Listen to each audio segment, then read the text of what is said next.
Hi guys, so today is the 24th of May 2001. This is where things start to get a little bit complicated. It's the day I wake up from the coma / being sedated. So I'm going to talk about a memory that I believe happened on the third day of being in hospital, but I do have a little report that may contradict this. It's all a bit fuzzy anyway. And this court case went on for 10 years, so there's a lot of inconsistencies in it. It all starts to get a bit mushy. One way to describe it. Anyway.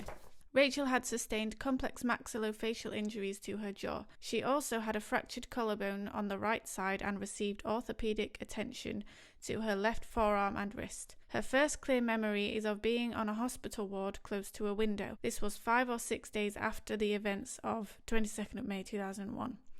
I do remember being in a hospital ward near a window, but I also remember what I believe is what happened on the 3rd, and they think it happened on the 5th day of being in hospital.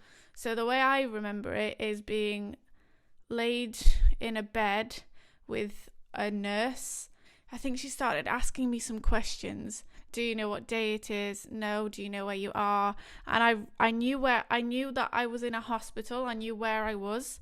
I didn't know the name of it, that it was called a hospital, but I knew that I was supposed to be there, but I didn't know why I was there. And I remember asking me, do you know why you're here?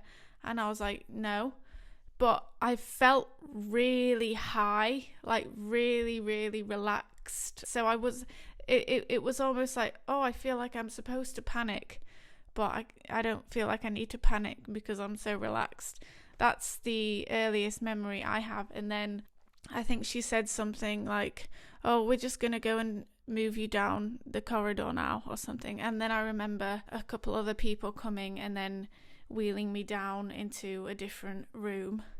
So I feel like that happened today on the 24th of May, but in here it says that I'm already in the ward after being intensive care, which was on the 25th or the 26th.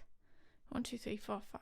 26th. So I was moved to the ward on the 26th of May and discharged from intensive care on that day. But I feel like this memory happened before that. But I don't know. It's a bit hazy, and I feel like from this point on,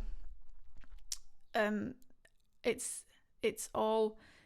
It's not like my reports say, oh, this happened on this day, this happened on this. It's all sort of scattered all over the place, and I'm sort of reading all of these, all this paper amongst a ton that is on the floor that you can't see, just trying to find what happened when and piece it together a bit. So yeah, that's the 24th of May. Not remembering much else. There's not a lot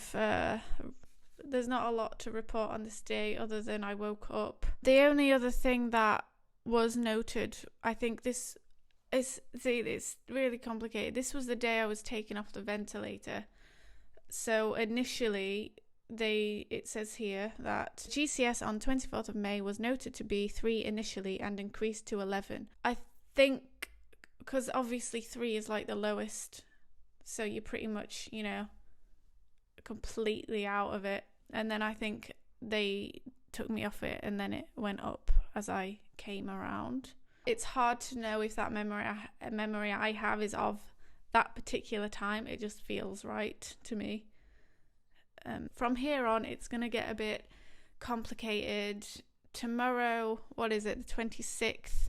I can talk more about being in the ward and what that felt like. I think the hardest part over the whole thing, which I'll talk more about towards the end, is when I'm reading these, it's so clinical and there's no there's no sensitivity. It's not so much I'm reading about these injuries and stuff and the surgery and everything. It's reading like you're not even it feels like they're not talking about a human. They're just talking about, in the back of everything, it's like, well, how much money does this person deserve? It's just really clinical. That for me is the hardest part. And then it's just this back and forth between you as a claimant and them as a defendant. It's hard having it be this based around this, oh, these are her injuries, it was this serious, that means you need to give this much money, or oh, she actually made a really good recovery, so she doesn't need that much money. And it's just it's not, it doesn't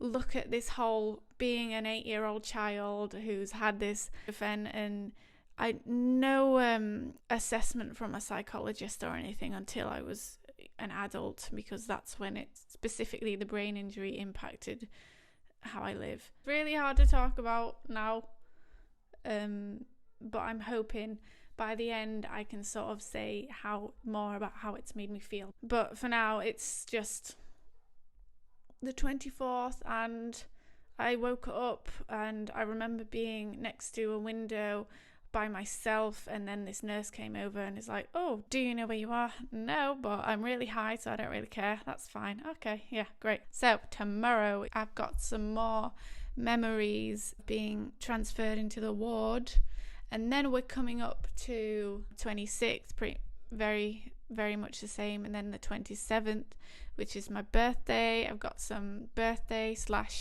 get well soon cards to share, and a couple of memories from that day as well. More stuff happening. It baffles me that I remember more than I thought I would, but I think it's trauma memory is what I would call it. So it's not just like, oh, you remember that, it was such a long time ago. This is stuff that pops up into my head like all the time, not constantly, but if I'm going about my day now, I'll get the odd memory of being in hospital just randomly pop up, and I don't really know.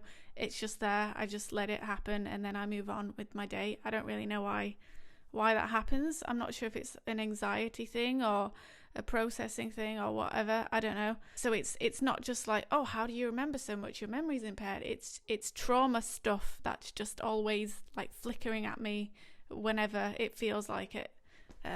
So anyway, I'll see you tomorrow for the first day on the ward. And if you have any questions, please leave a comment, send me a message.